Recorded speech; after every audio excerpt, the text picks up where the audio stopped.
ఆదికాండము 49వ అధ్యాయము 20వ వచనాన్ని, ఆషేరునొద్ద శ్రేష్టమైన ఆహారము కలదు, రాజులకు తగిన మధుర పదార్థములను అతడిచ్చును. అబ్రహాము యొక్క మనవడు యాకోబు, ఆయనకి మరొక పేరు ఇశ్రాయేలు, దేవుడు పెట్టిన పేరు. యాకోబు అన్నాడు, నీవు నన్ను దీవించితేనే కానీ నేను నిన్ను విడువను అన్నాడు. దేవుడు యాకోబుకి నీ పేరేంటి అని అడిగారు. దేవునికి తెలీదా?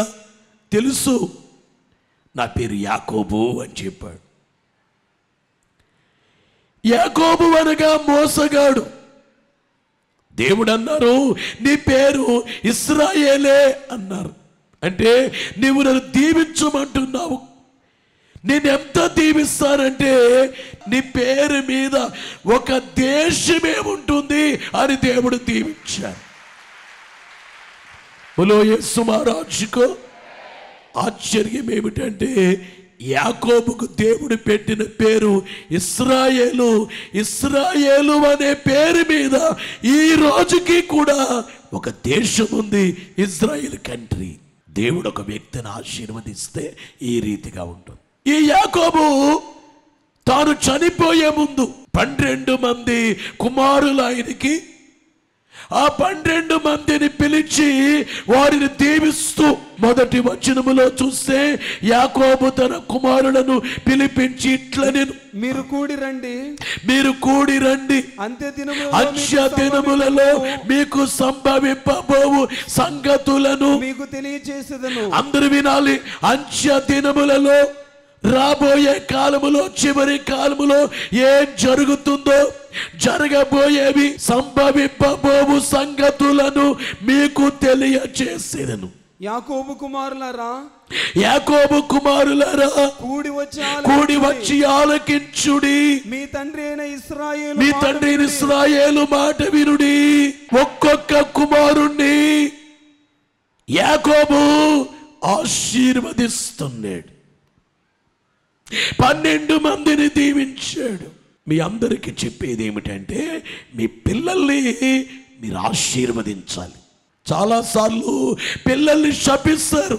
అంటే ఇష్టం లేకపోయినా శపిస్తారు. అంటే మనసులో ఉండదు, పైకి మాత్రం నువ్వు నాశనం అయిపోతావు అంటారు, నువ్వు పాడైపోతావు అంటారు, నువ్వెందుకు పనికిరావు అంటారు. భయపెట్టడం మంచిదే, నైనా ఇట్లయితే దెబ్బతింటావు, అట్లా కాదు, నువ్వు బాగుండాలి అనాలి. ఇలాగైతే జీవితంలో చాలా ఎదుర్కొంటావు. వద్దు నాయనా, అమ్మా వద్దమ్మా, ఇట్లా కాదమ్మా అని అనాలి. కానీ వారిని శపించకూడదు. అని శపించినంత మాత్రాన శాపం వస్తుందా? శాపం రాపోయినా వారు ముందుగా బలహీనపరచబడతారు. తల్లిదండ్రులైన వారు అలాగనగానే వారు బలహీనపరచబడతారు. నేను మీకు చెప్పేది ఏమిటంటే, మీరు వారిని దేవుని నామములో ఆశీర్వదించాలి, ప్రార్థన చేసి ఆశీర్వదించాలి. యేసు ప్రభువుని బట్టి నేను దీవిస్తున్నా అని అనాలి. ఇక్కడ యాకోబు తన కుమారులను దీవిస్తున్నాడు, ఒక్కొక్కరిని. అందులో కుమారుని పేరు ఆషేరు. ఈ ఆషేరును గురించి చెప్పేది ఏమిటంటే, ఆషేరునొద్ద శ్రేష్టమైన ఆహారము కలదు, రాజులకు తగిన మధుర పదార్థములను అతడిచ్చును. వినాలి ప్రియులారా, ఇక్కడ కుమారుడు ఉన్నాడు, ఈయన పేరు ఆషేరు. ఈ ఆషేరు అనబడేటువంటి ఈ వ్యక్తి జిల్పా యొక్క కుమారుడు, అనగా యాకోబు భార్య లేయా యొక్క ఉపపత్ని యొక్క కొడుకు. ఆదికాండము 30 అధ్యాయము 12, 13 వచనాల్లో లేయా దాసి అయిన జిల్పా యాకోబునకు రెండవ కుమారుని కనగా, లేయా నేను భాగ్యవంతురాలను, స్త్రీలు నన్ను భాగ్యవతి అందరు కదా అని అతనికి ఆషేరు అని పేరు పెట్టెను. లేయా పేరు పెట్టింది. ఏ పేరు పెట్టినా ప్రార్థన పూర్వకముగా పెడద్ది లేయాకు పుట్టిన కుమారుల్లో 4వ కుమారునికి స్తుతి అని పేరు పెట్టింది. స్తుతి, నేను అర్థం చెప్పాను, అసలు పేరు చెప్పండి. ఈసారి యెహోవాను స్తుతించేదని అనుకొని ఏం పేరు పెట్టింది? యూదా. యూదా అనే మాటకి అర్థం ఏమిటంటే స్తుతి. మరో ప్రశ్న అడుగుతున్నాను, ఈ 12 మంది 12 గోత్రకర్తలు ఏ గోత్రములో యేసు ప్రభు జన్మించారు? యూదా గోత్రం. యూదా అనే పేరుకు స్తుతి అని అర్థము. ఈవేళ యూదాలో నుంచి వచ్చిన యేసు ప్రభుని ప్రపంచమంతా స్తుతిస్తున్నారు, కనపరుస్తున్నారు. యూదానగా స్తుతి. లేయా చెప్పే మాట ఏమిటంటే స్త్రీలు నన్ను భాగ్యవంతురాలంటారు, నేను భాగ్యవతిని చెప్పి ఇక్కడ పెట్టే పేరు ఏమిటంటే ఆషేరు. ఆషేరు అనే మాటకు అర్థం ఏమిటంటే భాగ్యము. ఆషేరు అనగా సంతోషము, ఆషేరు అనగా ఆశీర్వాదము. ఈరోజు ఈ కార్యక్రమములో ఎంతమంది ఉన్నారో వారికి ఈ ఆషేరు అనే ఆ పదము మీ అందరికీ అన్వయించబడును గాక, మీరు ఆశీర్వదించబడుదురు గాక. ఈ ఆషేరును గూర్చి ద్వితీయోపదేశ కాండములో 33వ అధ్యాయం 24వ వచనములో మోషే గారు దీవిస్తున్నారు. ఆషేరును గూర్చి ఇట్లా నేను ఆషేరు తన సహోదరుల కంటే ఎక్కువగా ఆశీర్వదింపబడును. అందరూ జాగ్రత్తగా వినాలి. మోషే ఆషేరును దీవిస్తున్నాడు. అంతకంటే ముందు వాళ్ళ తండ్రి దీవించాడు. ఆ తరువాత ప్రవక్త అయిన మోషే దీవిస్తున్నాడు. ఆషేరును గూర్చి అంటున్నాడు, తన సహోదరుల కంటే ఎక్కువగా ఆశీర్వదింపబడును. అతడు తన సహోదరుల కంటే కటాక్షమునందును తన పాదములను తైలములో ముంచుకొనును. తన పాదములను let him dip his foot in oil. తన యొక్క పాదములను తైలములో ముంచుకొనును. పాదాలట తైలములో ముంచుకుంటాడు. ఆషేరు తన సహోదరుల కంటే ఎక్కువగా ఆశీర్వదించబడతాడట. తన సహోదరుల కంటే ఎక్కువగా కటాక్షం పొందుతాడట. బైబిల్లో దెబోరా పిలుపునకు లోబడి ఆషేరీయులు యుద్ధానికి వెళ్ళొద్దు అని దెబోరా అనబడే ప్రవక్త్రి చెబితే, అమ్మా మీరు చెప్పారు, ప్రవక్త్రి చెప్పారు కాబట్టి మేము వెళ్ళము అని వారు వెళ్ళనట్లుగా న్యాయాధిపతుల గ్రంథం 5:17 వ్రాయబడింది. ఈ యొక్క ఆషేరీయులు గిద్యోనుకు సహాయము చేసినట్లు న్యాయాధిపతుల గ్రంథం 6:35 వచనములో 7:23 వ్రాయబడింది. దావీదు నొద్దకు ఆషేరీయులు తమ యోధులను పంపించినట్లు దినవృత్తాంతముల 1 గ్రంథము 12:36 వచనములో వ్రాయబడింది. అలాగే వాగ్దాన భూమిని పంచే సమయములో అప్పటికి వారి సంఖ్య 53,400 మంది. వీరి భూభాగాన్ని యెహోషువ గ్రంథములో 19వ అధ్యాయములో 24వ వచనము నుండి 31 వరకు చదువుకోవచ్చు.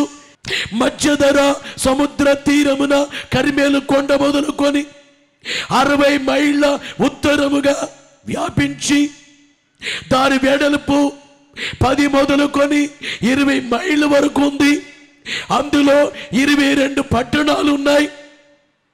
యెహోషువ గ్రంథము 19వ అధ్యాయము 30వ వచనం. ఉమ్మా, ఆఫెకు, రేహోబు వాటి పల్లెల్లో కూడా అవి 22 పట్టణములు, అవి 22 పట్టణాలు ఉన్నట్లుగా మనము చూస్తున్నాము.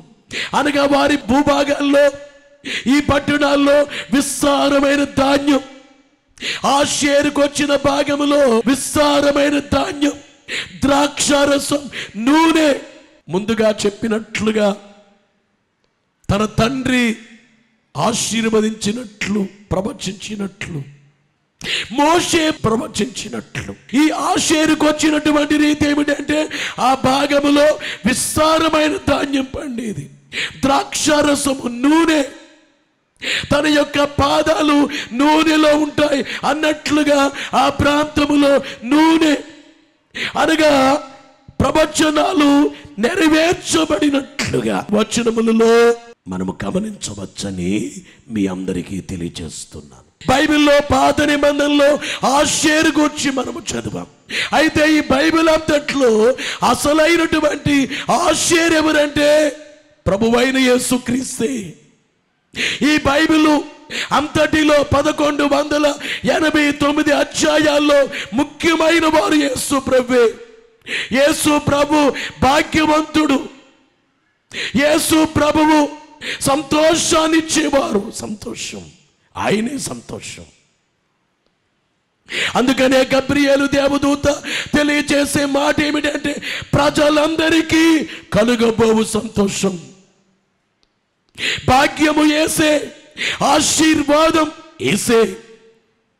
అందుకనే దేవుని యొక్క వాక్యములో కొరింథీయులకు రాసినటువంటి 2వ పత్రిక 8వ అధ్యాయము 9వ వచనములో చూస్తే, మీరు మన ప్రభువైన యేసుక్రీస్తు కృపను ఎరుగుదురు కదా, ఆయన ధనవంతుడై ఉండియు, ఆయన లాంటి వారు ధనవంతుడై ఉండియు, మీరు తన దారిద్ర్యము వలన, హి వాస్ రిచ్. యేసు వారు ఎవరంటే ఆయన ఐశ్వర్యవంతుడు. అందుకే నేను ఎప్పుడు అంటాను, యేసు లాంటి వారు ప్రపంచంలో ఇంకా ఎవరు లేరు. మన యొక్క భారతదేశంలో యేసు వారినే అమెరికా దేవుడు అని కొందరు అనుకుంటారు, లేక విదేశీ దేవుడు అనుకుంటారు. యేసు ప్రభు నిజమైన దేవుడు, అసలైన దేవుడు.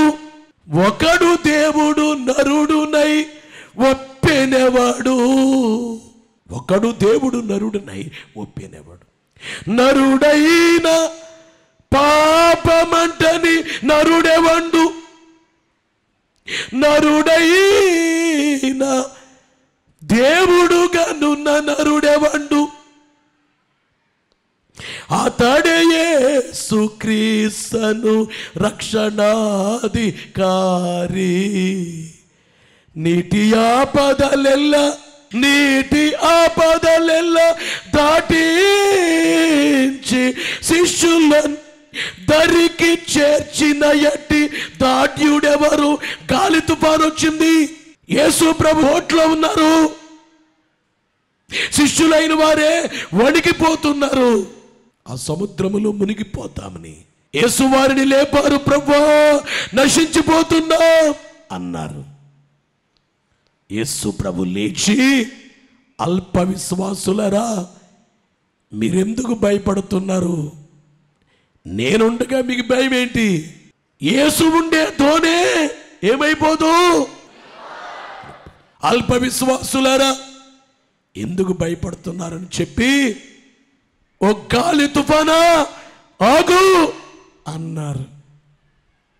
ఆగిపోయింది. గాలి ఆయన మాటింది, వర్షం ఆయన మాటింది, సముద్రం వింది. యేసువారు ఎంతటి వారు? ఈ భూలోకములో రాజులు ఉంటారు, చక్రవర్తులు ఉంటారు. వాళ్ళెవరైనా ఈ కార్యము చేయగలరా? ఎవరైనా కానీ గాలి తుఫాను ఆపు చేయగలరా?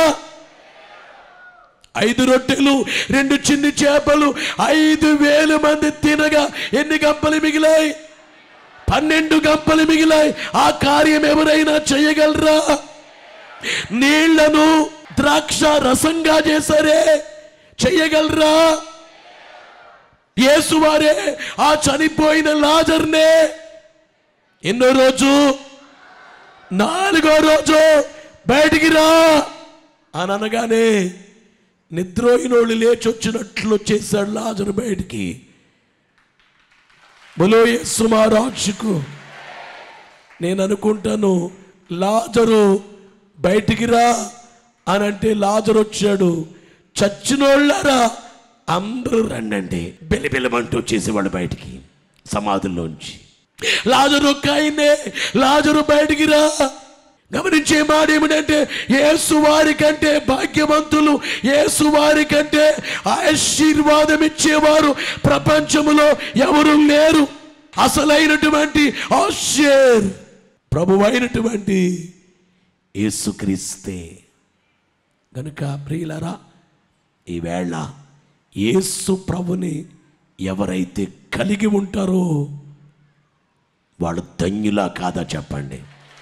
లోకానికి ఈ విషయాలు తెలియదు. మనం ఎంత భాగ్యవంతులమో ఆ సంగతి వారికి తెలియదు. 94వ సంవత్సరంలో ప్రభు చెప్పింది ఏమిటంటే, నేను మిమ్మల్ని బహుగా ఆశీర్వదిస్తాను. లేకపోతే దేవుని ఆశీర్వాదం కాకపోతే ఓ పెట్టు పట్టుకుని వచ్చిన సేవకుడు ఈవేళ 200 సంఘాలయ్యాయి. 200 సంఘాలు.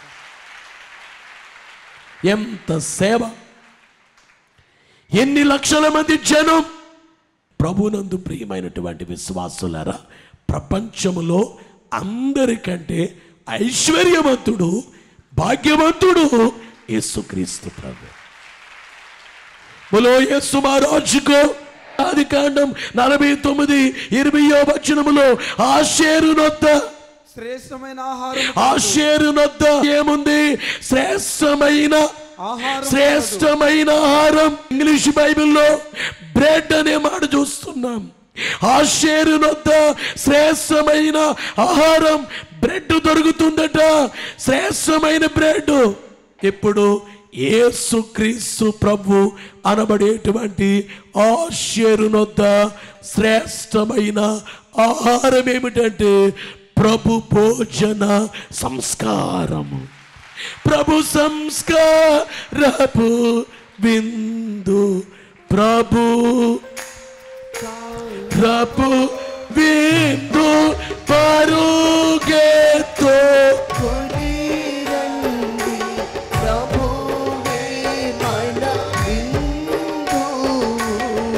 ప్రభు సంస్కారపు విందు. ప్రభు సంస్కారపు విందు పరుగెత్తు కొని రండి. చేతులు పైకెత్తి ప్రభువు చేతకిదే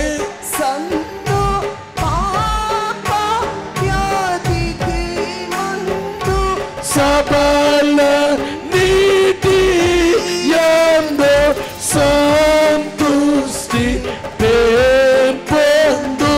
సబల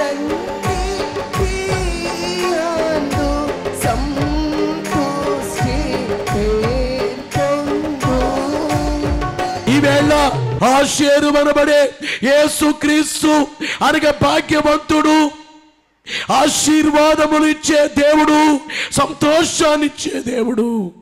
సంతోషం ఆయనలోనే, భాగ్యాలు ఆయనలోనే, యేసులోనే సంపదలు ఇమిడి ఉండగా. ఒక ఇంటికి 3 వ్యక్తులు వెళ్ళారు. ఒక ఆయన పేరు ఐశ్వర్యం, ఒక ఆయన పేరు విజయం, ఇంకొక ఆయన పేరు ప్రేమ.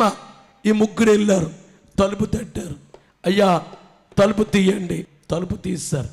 మేము 3, నా పేరు ఐశ్వర్యం, నా పేరు విజయం, నా పేరు ప్రేమ. మా 3లో ఒక్కరినే పిలవండి మీ ఇంట్లోకి, మేము వస్తాం. మేము ఎవరం వస్తే అది జరుగుద్ది మీ ఇంట్లో.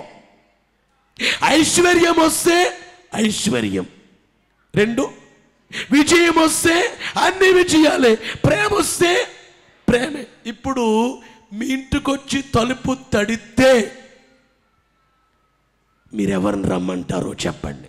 ప్రేమ అని చెప్పి నన్ను నమ్మిస్తారని, నన్ను మోసం చేస్తారని నాకు తెలుసు. అయ్యా అప్పులు ఎక్కువ ఉన్నాయ్యా, ఇల్లు కట్టుకోలేదయ్యా, స్థలము లేదయ్యా, ఐశ్వర్యమయ్యా అని అంటారని నాకు బాగా తెలుసు. ఆ ఇంటి కలిగిన ఆమె, అయ్యా విజయము ఐశ్వర్యం ఉంటే ఉన్నాయి, పోతే పోయాయి, కానీ ప్రేమగా బతికినన్ని రోజులు అన్నదమ్ముల మధ్య ప్రేమ, అక్క చెల్లెళ్ళ మధ్య ప్రేమ, భార్య భర్త మధ్య ప్రేమ, ఇంట్లో ప్రేమ ఉంటే చాలు, రండి ప్రేమ అని అన్నారట.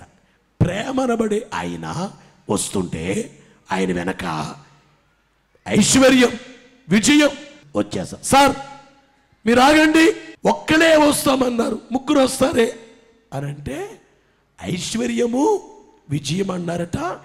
ప్రేమ ఎక్కడుంటే మా ఇద్దరం అక్కడే ఉంటామన్నారట.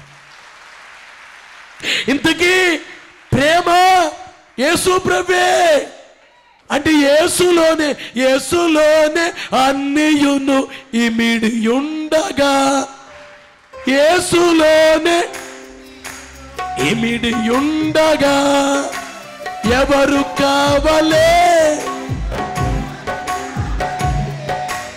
ఎవరు కావలే. బలో యేసు మహారాజుకు. ఆషేరునొద్ద శ్రేష్టమైన ఆహారం, యేసు ప్రభునొద్ద శ్రేష్టమైన ఆహారం అనబడే ప్రభు భోజన సంస్కారం. మనము శ్రేష్టమైన ఆహారాలు తీసుకుంటున్నాం.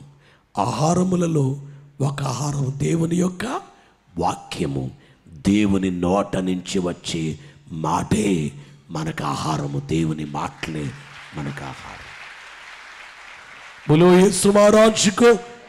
ద్వితీయోపదేశ కాండం 8వ అధ్యాయం 3వ వచనములో చూస్తే, ఆహారం వలననే కాక యెహోవా సెలవిచ్చిన ప్రతి మాట వలన నరులు బ్రతుకుదురని నీకు తెలియచేయుటకు.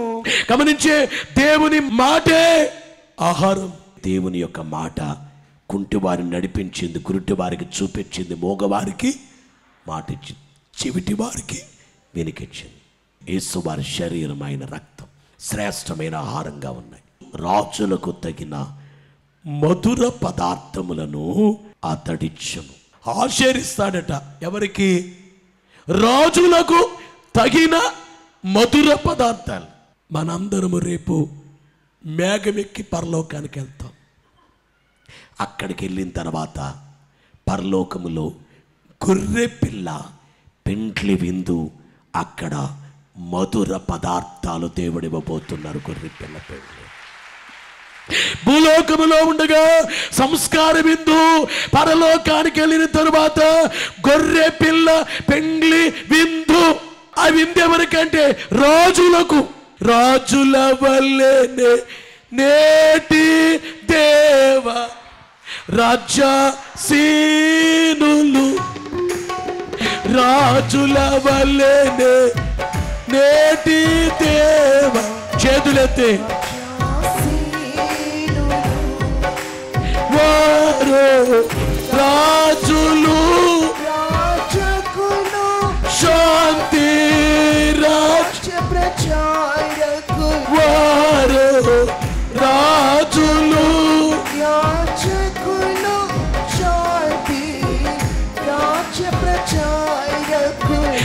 యేసు మహారాజుకు. మనమందరము రాజులు కాబోతున్నాము.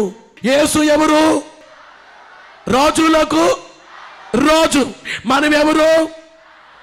మనము రాజులం. ఈ రాజులకు తగిన ఆహారాన్ని అక్కడ దేవుడిస్తారు. ఆ ఆహారం పేరు గొర్రె పిల్ల పెండ్లి విందు. పరలోకములో ఉండేటువంటి ఆహారం ఏమిటంటే దేవుని లక్షణాలు మనలోకి వస్తాయట, లక్షణములు. అదే గొర్రె పిల్ల పెండ్లి విందు. అసలైనటువంటి ఆషేరు యేసుక్రీస్తు ప్రభువే. ఆషేరు అనగా భాగ్యము, ఆషేరు అనగా సంతోషము, ఆషేరు అనగా ఆశీర్వాదం. అన్ని కలిగిన క్రీస్తే సిలువ వేయబడి చనిపోయి తిరిగి లేచిన ప్రభు మరల రానయ్య ఉన్నారు. ఆ రాకడకు సిద్ధపడి మేఘమెక్కే భాగ్యం దేవుడు మెండుగా మీకు దయచేయును గాక.